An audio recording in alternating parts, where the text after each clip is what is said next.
দুইটা রং চা দিয়েন। জি স্যার, দাঁড়ান দিতেছি। এই মেঘলা, তুমি তুমি চায়ের দোকানে কি করছো? আরে আবির যে, আমি তো তোমাকে খেয়ালই করিনি। তুমি এখানে কি করছো?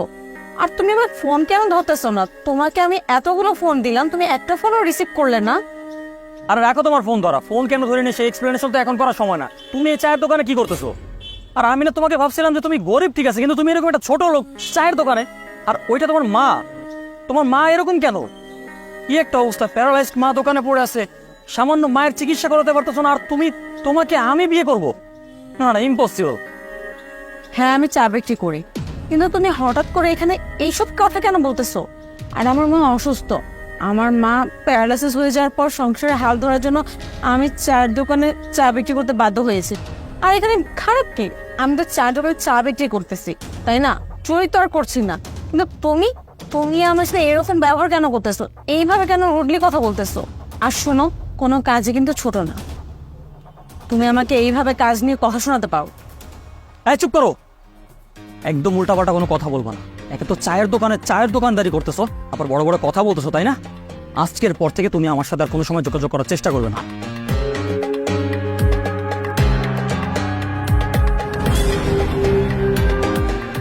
দেখো বোন, আমার বন্ধুটা একটু অহংকারী, তাই তোমার সাথে এমন করলো।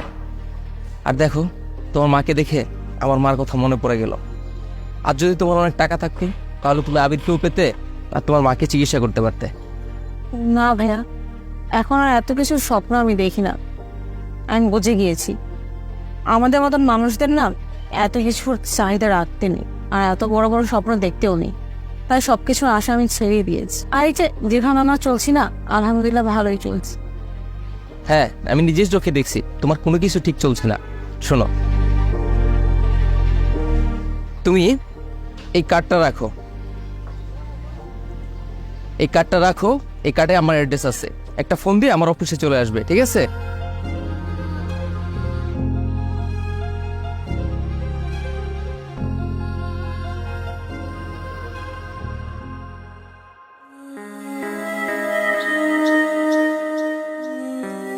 ভাইয়া, আসতে পারি?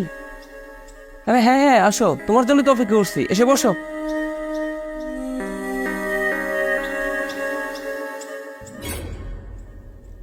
জি ভাইয়া, বলেন।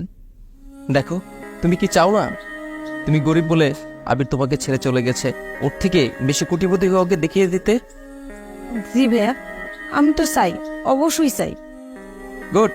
তবে কিছু পেতে হলে কিছু দিতে হয়। যেহেতু তুমি সামান্য একজন চাওলি, তাই তোমার থেকে টাকা নিয়ে চাকরি দেওয়া আমার পক্ষে সম্ভব না। তাই আমি চাই তোমাকে।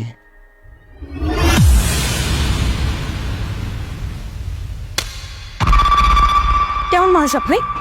আপনার লজ্জা শরম নেই? আপনি কি করেন নিজের বন্ধুর গার্লফ্রেন্ডে এরকম প্রস্তাব দিতে পারেন? একবার ভাবছেন এগুলো সম্পর্কে? আপনি কি মনে করছেন আমি গরিব দেখে কি আমি আমার শরীর ডিলাই করে কি টাকা ইনকাম করবো নাকি? কোনোদিনও না। আমি যেহেতু বড় হইতে চাইছি, আমি হবই, কিন্তু সৎ পথে। এই অসৎ পথে টাকা ইনকাম করে না। আল্লাহ আমার সাথেই আছে। আল্লাহর মতো একদিন আমি অনেক টাকা ইনকাম করবো, তখন এই যে আপনার বন্ধু ঠিক জবাব আমি দিয়েই ছাড়বো। এখন আমি আসছি।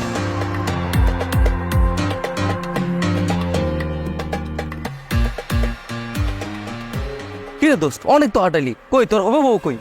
বললো তো যে এই গল্লিতেই আছে, কিন্তু দেখতেছি না তো। এক কাজ কর, একটা ফোন দে। ফোন হয়ে যায়।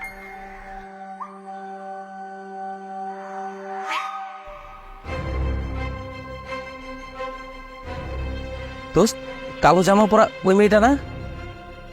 মনে তো হচ্ছে তাই। দাঁড়া। হ্যাঁ, হ্যালো। আচ্ছা, আপনি কি এই যে কালো ড্রেস পরা গাছগুলোর ওইখানে? হ্যাঁ, আমি তো এখানেই আছি। আচ্ছা আচ্ছা, ঠিক আছে, এই যে আমরা।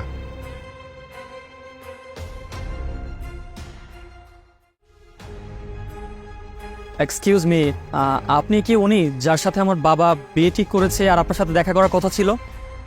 জি, আমি সেই মেয়ে।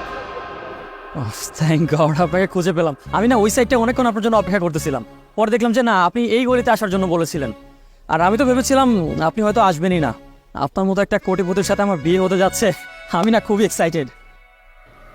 সাইডের হয়ে না কোনো লাভ নাই, কারণ বিয়েটা আমি করছি না। এই তুই এখানে কি করে আসলি? আর তুই ওই মেয়েটা না যে চায়ের দোকানে কাজ করতি? খবরদার, যদি আরেকবার আমাকে তুই তো করে কথা বলিস। তোকে সাহস কে দিয়েছে আমার সাথে এরকম ব্যবহার করতে? হ্যাঁ, আগে আমি চা বিক্রি করতাম, তার জন্য তোর যেরকম ইচ্ছা সেরকম ব্যবহার আমার সাথে তুই করেছিস, কিন্তু এখন আমি আর চা বিক্রি করি না। এখন আমি হলাম কোটি কোটি টাকার মালিক। সো তুই আমার সাথে মুখ সামলে কথা বলবি, নিজের এই মুখটা অ্যাটিটিউডটা না দুইটাই ঠিক মতন রাখ। আর তোর বাবা যে এতদিন আমার সাথে কাজ করতেছিল তার সুবাদে আমি এখানে আসি, আর আমি জানতাম না উনি যে তোর বাবা, তাই আজকের পর থেকে ওনার সাথে আমি আর কাজ করব না। আর তোকে এখানে আমি ডেকেছি কারণ তোকে আমি এটা ফিল করাতে চেয়েছিলাম যে কেউ কারোর সাথে খারাপ ব্যবহার করলে কিরকম লাগে। তখন তুই আমাকে বিয়ে করার জন্য না করেছিলি, আজকে তোকে অপমান করে আমি না করে দিলাম। এখন বুঝ অপমান করলে কিরকম লাগে। নিজের যোগ্যতা এখন ভালোভাবে টের পাবি। বাই।